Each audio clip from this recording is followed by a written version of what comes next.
இன்றைய புனிதர் அறிவோம். ஜனவரி 23 புனித எமரன்சியானா.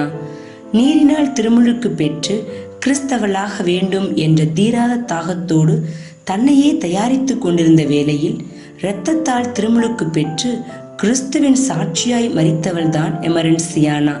இவர் 3ஆம் நூற்றாண்டில் கிறிஸ்தவர்கள் கொடூரமாக கொலை செய்யப்பட்ட காலத்தில் அந்நிய தெய்வங்களை வணங்க மறுத்தவர்களை கொன்று குவித்தவர்கள் மத்தியில் பிறந்தவர். தொடக்க காலத்தில் கிறிஸ்தவர்கள் எந்த அளவு துயரமான ஒரு சூழலில் வாழ்ந்தார்கள் என்பதற்கு இவர்களது வாழ்வு மிக சிறந்த சாட்சியாக திகழ்கிறது. இவர் ஆட்சியாளர்களின் கொடூர இச்சைக்கு இணங்க மறுத்து ரோமை தெய்வங்களை வணங்க மாட்டேன் என்று உறுதியாக நின்றதால் கொடுமையாக வாளால் வெட்டி கொலை செய்யப்பட்ட கன்னியும் மறைசாட்சியுமான புனித ஆக்னஸின் வளர்ப்பு தங்கையாவார்.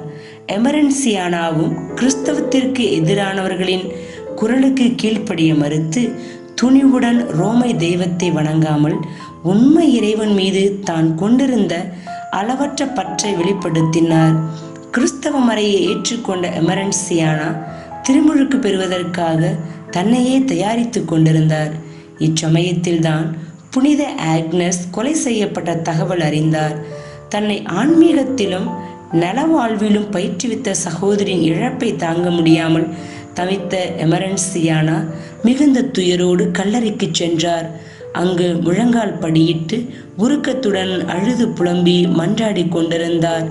இதனை கண்ட அதிகாரத்தில் உள்ள ஆட்சியாளர்கள் கிறிஸ்தவர்களை கண்டாலே குதறி எடுத்த கயவர்கள் மிகுந்த கோபமுற்றார்கள். இவளும் கிறிஸ்தவள் என்று அறிந்து கொண்டார்கள். எமரன்சியானாவை பிடித்து அவரது உயிரை பறித்தார்கள்.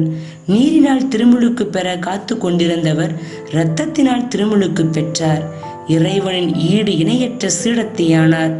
இவரும் புனித ஆக்னஸை போலவே கன்னியும் மறைசாட்சியுமாக மரித்தார். புனிதையிடமிருந்து கற்போம். இறைவன் மீது நாம் கொண்ட விசுவாசத்தில் ஒருபோதும் விலகாது உறுதியாக நிலைத்து நிற்போம்.